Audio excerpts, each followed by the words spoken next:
Full card breakdown and predictions for UFC Oklahoma City. As always, you can call me Kunith. Let's make some money this week. At the top of the card, we have championship fight on the line. We have Dricus du Plessis fighting Kamaru Usman. And if you're thinking, Kunith, this isn't Sean Strickland, this isn't the middleweight champion of the world, we're not talking about a lousy UFC title. We're talking about the lineal King of Africa championship. Dricus won the title when he beat Israel Adesanya in the inaugural bout for this championship, and now he's defending it against Marty. Is he going to succeed? Yes. I'll tell you right now, and this is going to spoil some of the predictions for the main card, and the undercard is where it gets a little spicy, but in the main card, these favorites are poised to dominate, and Dricus du Plessis is one of them. If you want to make the argument for the other side, because we saw what Dricus du Plessis looked like against Hamzat, he couldn't stop a takedown, he was reluctant to get back to his feet, didn't even really try for most of the fight, and we most recently saw Kamaru Usman have that same kind of game plan against Joaquin Buckley, a guy who he was at a striking disadvantage against, take him down, keep him down, win the fight because of it. If you think the line's a little wide and you want to take a shot on Kamaru Usman, then fine. If you're going to take a shot on Kamaru Usman, though, just play him by decision. He's obviously not finishing Dricus du Plessis if he wins the fight, but I do think Dricus du Plessis wins. He should get it done inside the distance as well. I expect a late finish from the former middleweight champion, because before the fight with Hamzat Chimaev, the guy was getting to the point where he was looking unbeatable, right? Like the first fight against Sean Strickland was close, and then the second fight removed all doubt. Fight against Israel Adesanya, he just took it from Adesanya. Against Robert Whittaker, took Robert Whittaker out of there. And DDP has a way of getting back into these fights even when they aren't going his way. Like he can drop the first round to come back to beat you. We saw that against Brad Tavares. We saw that against Derek Brunson. We thought that, at least watching, Israel Adesanya was doing some really good work before he just flipped the script. So all that we've seen from Dricus du Plessis at 185 outside of the Hamzat Chimaev fight would lead me to believe that he's going to win here. I think he's going to look like the bigger man in there. I think he hits a lot harder. I don't think he's as clean and as technical of a striker as Kamaru Usman is, but he just brings that kind of chaotic energy that I don't think Usman would thrive in if Dricus du Plessis gets moving downhill. And even with the Hamzat Chimaev fight as our most recent memory of him, like he was getting taken down a lot, but he wasn't trying to get back up, and you have to imagine that's because of the submission threat coming from Chimaev, right? Takes your back, it's a wrap. If he ends up getting you in that front headlock position, it's a wrap with either a Darce or an Anaconda. But Kamaru Usman's not the same kind of submission threat. Marty's got no jits as far as I'm concerned. So if Dricus du Plessis does get taken down, it's as simple as work your way back up. And I think Dricus du Plessis being strong, being physical, he can get himself back up off the mat. Usman isn't a master of keeping guys there. Usman's great at getting the fight to the mat, and he does have decent control, but you can get back up to your feet, right? You can defend takedowns. You can make him work, right? What makes Kamaru Usman great is just how he puts everything together, but to do it against a younger, bigger talent, I just don't see that happening. And Dricus du Plessis, outside of his fight with Chimaev, has had the advantage of being the younger man every time he steps into the UFC octagon, and that fight, or this fight, is no different, right? He's fighting a much older Kamaru Usman. This isn't championship welterweight Kamaru Usman, maybe one last dance to try to get a shot at the title 185 Kamaru Usman. So I think we see vintage Dricus du Plessis here. I think he just puts it on Kamaru Usman over 5 rounds. Is he going to get taken down? Yes, of course. But is he going to get back up to his feet and start putting damage on Marty? Yes, he is. And for that reason, he's probably going to end up winning, and I expect a 4th or 5th round finish. Next, we have a fight between Jared Cannonier. He's fighting Christian Leroy Duncan this week. I have always been a respecter of the Killer Gorilla. And I really, really do respect how late he's been able to fight at an elite level into his career, because he takes such good care of himself, right? But at 42, he's well beyond it. And CLD being longer, taller, hitting so hard, and Jared Cannonier having to crash distance to have success, it's just a recipe for getting intercepted. And I know MMA is a recency bias thing. What have you done for me lately? We saw Christian Leroy Duncan struggle in spots against Roman Dolidze, just getting tied up on the mat, arguably losing some of these rounds, although we don't want to have that conversation, right? We don't want to go against what the judges say. No, don't do it. But arguably winning some of the rounds against CLD, but that was on the back of his grappling, and Roman Dolidze is a really good grappler. Jared Cannonier's a good MMA wrestler as well, but not the same kind of caliber, right? Even if he does get takedowns, it's not keeping this guy down, and I don't expect him to get takedowns here. With not how well CLD moves, with not the damage that he's going to take on his way in, I think Christian Leroy Duncan ends up knocking him out. I see the way people look at CLD's game name and talk about it. And I feel like people forget that this guy does put people out like pretty consistently. I think he's won 7 fights in the UFC, 5 of them by knockout. The only guys he didn't knock out were Roman Dolidze, where he kept getting tied up on the mat, and Andre Pulaev in a fight that he still won, and Pulaev cannot be knocked out. We saw that guy deal with Ateba Gautier's power pretty handily. So I think that Christian Leroy Duncan, just that big power, size advantage, length, speed, it's all just too much for Jared Cannonier. If this was like 38-year-old Jared Cannonier, I'd be all over it, but I just don't think he's going to be able to keep up with this guy. And I think because he's going to crash the pocket so much to have any kind of success, he gets caught on his way in and he gets knocked out. Give me Christian Leroy Duncan. And real quick, if you haven't already, like the video, subscribe to the channel. By the way, the last predictions video, you guys got up to 1,000 likes. Woo! I appreciate that very much so. You keep doing that, Oscar might be able to get another sleeve of Ritz crackers before the end of the month, but keep it up. Much appreciated. Like, comment, subscribe. It all helps the algorithm, and you know how the algorithm works. Next, we have a fight between Chase Hooper. He's fighting Mitch Ramirez this week. This is a promotional setup of the highest order. Let me explain you something, Junior. You're gonna learn something today. Mitch Ramirez is winless in the promotion, so this is going to be his last fight if he doesn't win and he doesn't look good. Like, if he somehow outpoints Chase Hooper to a decision, he's still hitting the road, and I don't think that happens here. Now with Chase Hooper, you obviously want him to stay in the UFC. People like Chase Hooper, people want to see Chase Hooper fight, and they want to see him win. You keep giving him the steps up in competition, he keeps falling short, and then last time out against Lance Gibson, that's kind of inexcusable. So now you got to bring him back down, right? Because you want the prime to become the prime, and he's not there yet. We always think like, okay, now he's in his prime, but I think he's still a little ways away from that. Somebody who is slowly building into his fighting prime. He's only 26 years old, tons of experience, but I don't think he's quite there yet. He's not putting all the pieces together there yet. I still think he's like 2 to 3 years from his prime, not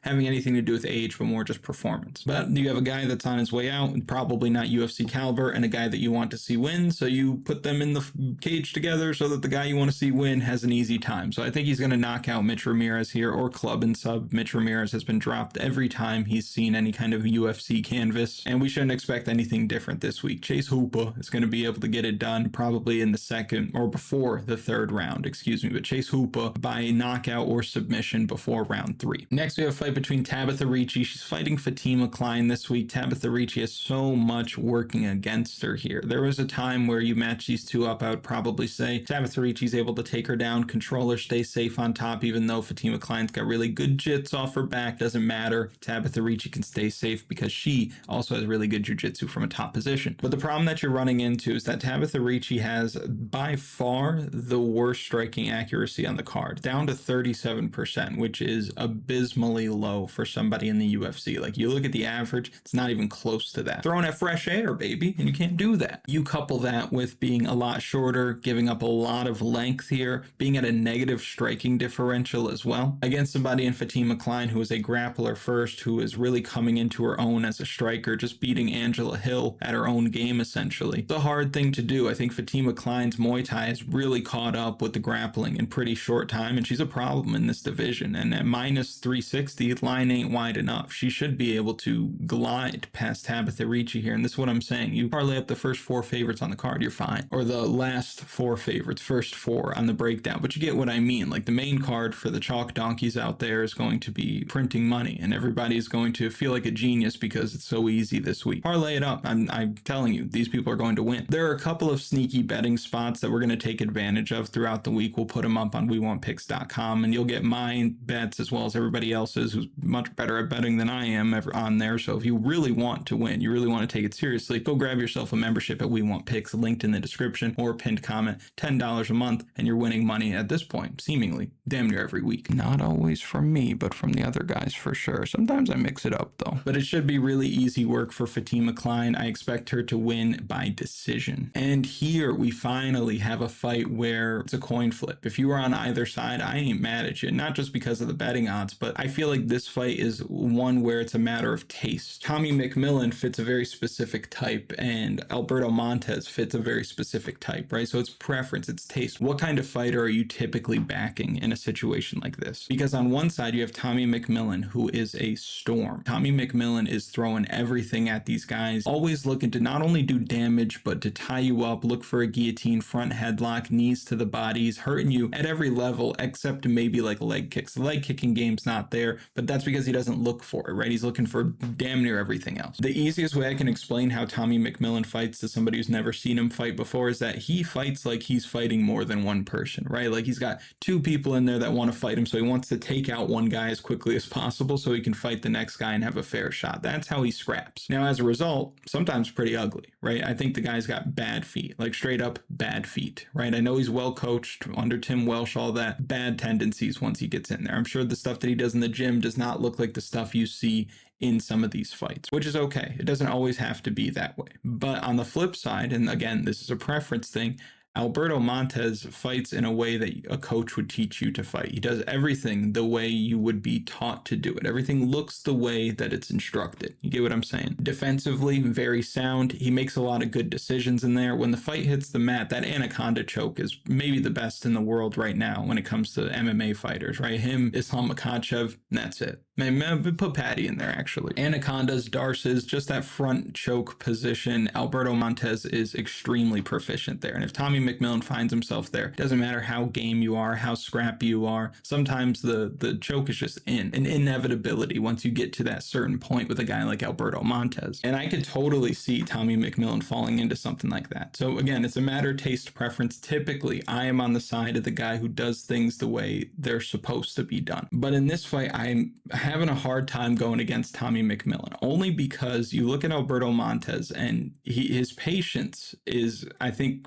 detrimental to him in a fight like this, because Tommy McMillen is so forward, he's so aggressive, and if you let a guy who wants to fight like that, you're going to have a hard time. Alberto Montes was dealing with Ricky Tercios's pressure and just conceding a lot of space, just constantly moving backward for the first like 3-4 minutes of that fight.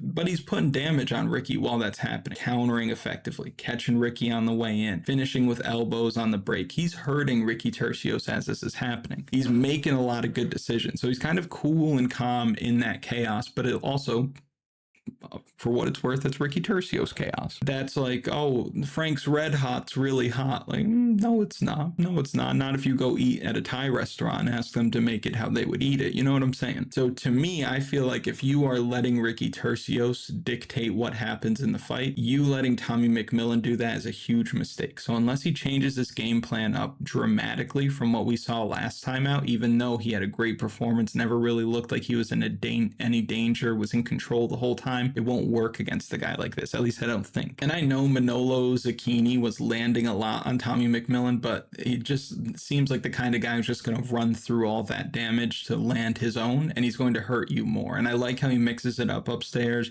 mixes it up to the body, oftentimes finding himself kind of out of position. Again, bad feet, over swinging on things. Maybe that could also be a result of nervous energy in his UFC debut, but just the way that he comes at you is just such a storm in that opening round. And I don't think that Montes is going to be able to weather that storm because he's not going to stand his ground as much as he needs to. So I'm going to take Tommy McMillen here. I know after his last fight, a lot of people were like, oh, he's an auto fade next time. Oh, he's going to lose. And that might be the case, but I don't think this is the opponent he loses to. And I really like Alberto Montes's game, but I just think that styles make fights, and Tommy McMillen's going to find a way to hurt him and get him out of there probably in the first or second round. Next, we have a fight between Dione Barbosa. She was supposed to fight Veronica Hardy here. Veronica Hardy has to pull out of the fight. I think she had a cut or something. She's out. She's out now. Anna Melisano is in.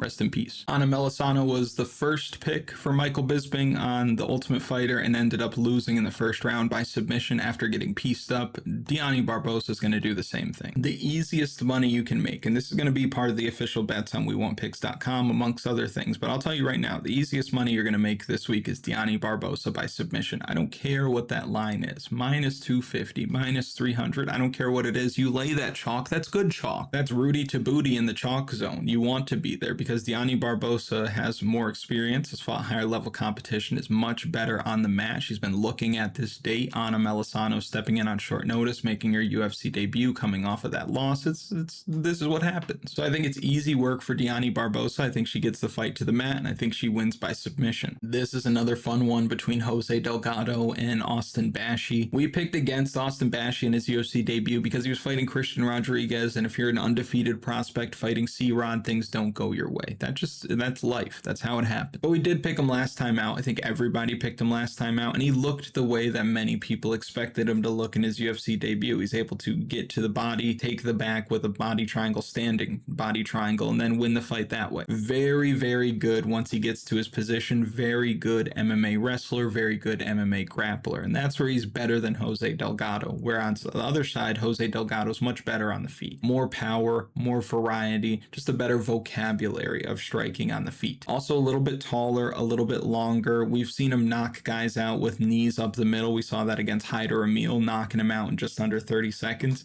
My problem with Jose Delgado in this fight, though, is that he can get taken down. Outside of that Hyder Emil fight, he's been taken down by every UFC opponent he's had. And now that we've seen him kind of climb the ranks a bit and fight higher level competition, the knockouts aren't materializing as much. He wasn't able to knock out Nathaniel Wood. We picked Nathaniel Wood on that night. Wasn't able to knock out Andre Fili, and we picked Jose Delgado that night to knock him out. So now it leads you to believe that the knockouts maybe aren't just coming from him being really good, but also coming from the level of competition that he's fighting. But now he's fighting better guys. The knockouts aren't coming as often, which is normal. That's fine. But I say that to say this. I don't think he knocks Austin Bashi out. And if he doesn't knock Austin Bashi out, I don't think he wins the fight. He would have to be able to outstrike him and outpoint him for 15 minutes, and he would have to spend very little time on the mat. But I think that Austin Bashi is going to be able to take him down at least once around. And Austin Bashi is kind of one of these guys, unless you're really slick, unless you're really scrappy, Austin Bashi's a kind of guy who might be like one takedown a round away from winning the round. And not just because he's going to submit you, but because he gets a feel for how you are. There's certain guys that are like that are just so good at getting to their spots. Like Pat Sabatini is one of them.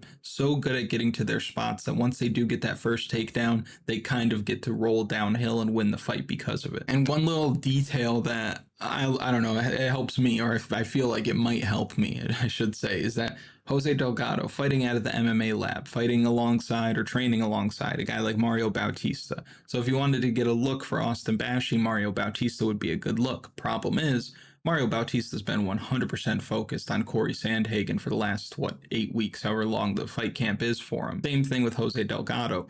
He is focused on Austin Bashi. They probably couldn't spend too much time together because he's got to fight 7 days later. If those fights weren't so close, I might be more on the Jose Delgado side. But since that's not the case, I do think that Austin Bashi is going to be able to implement his game plan the way he wants, take this guy down, get to his back, get to his spot, and win the fight that way. It might be a decision. It might be a submission. I don't want to give you a method for this one because I don't feel good about either, but I do feel good about Austin Bashi at even money. And he's probably somebody that we'll be having on the official betting articles, especially if that price holds throughout the week. And if you want all the other stuff that you can get on WeWantPicks.com, I'll put it up right there. Best value in the game, $10 a month. And again, other guys there have been crushing it pretty consistently. I'm pretty inconsistent, but if you've wanted to win, you could go over there and you'd be up for the year for $10 a month. You really can't beat it. So when I first looked at this fight between Seok Ko and Jean-Paul Lebosnoyani, I know it's a lot of names, but try to keep up. I felt like one side just seemed like the obvious side because of the shape that he's been in, because of his recent form. While as the other side, I still have question marks on. I wasn't really sold from the beginning. Still kind of feel that way about at least one side of this. I'm not completely sold yet.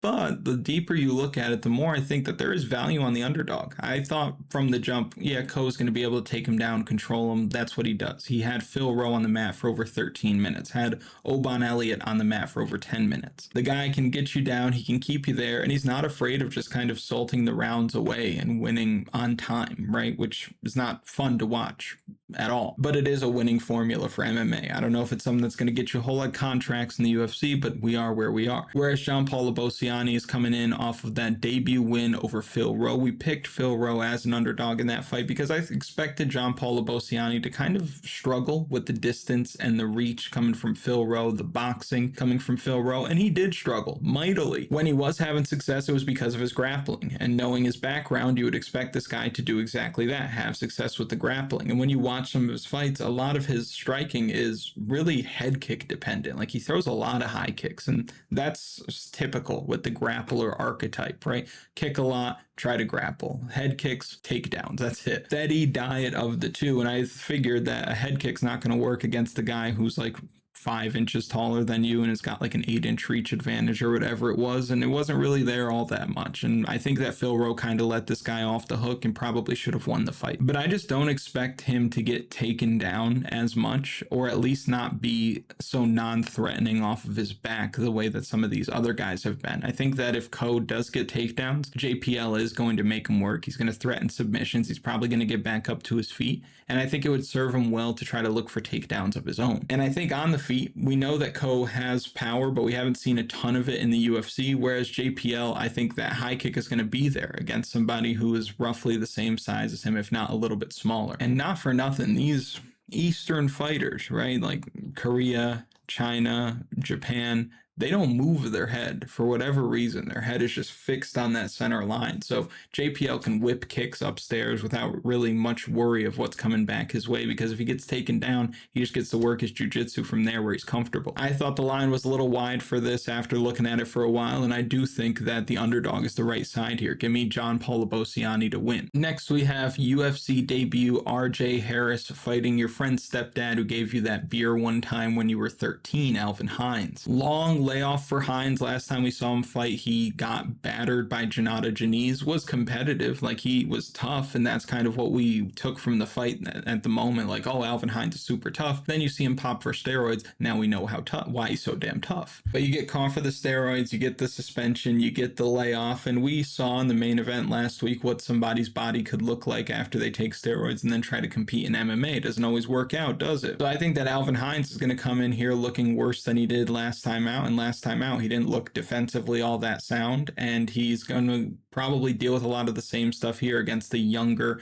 bigger athlete in RJ Harris. I don't have odds for this one yet. At the time of recording this, I didn't find any, but I do think that RJ Harris is the rightful side, and I'd be surprised if he wasn't the favorite here. I think Alvin Hines is going to look pretty bad after a year off and then getting off the juice. I think that RJ Harris probably finishes him before the third round. Next, we have a fight between Felipe Franco. He's fighting Levi Rodrigues Jr., and Rodrigues Jr. is not only making his UFC debut, but he's also coming off of a suspension for steroids. What's going on, people? Won on the Contender Series, got caught for, I think it was like testosterone related stuff. But now, being shorter on experience, coming off of that layoff, coming off of the sauce, is somehow favored to win this fight. I don't get it. I don't get it. Felipe Franco put on a pretty nice outing, right? A good account of himself in his short notice UFC debut against Mario Pinto, who is one of the most promising young fighters at heavyweight, right? Mario Pinto's putting people out left and right, winning these fights pretty easily.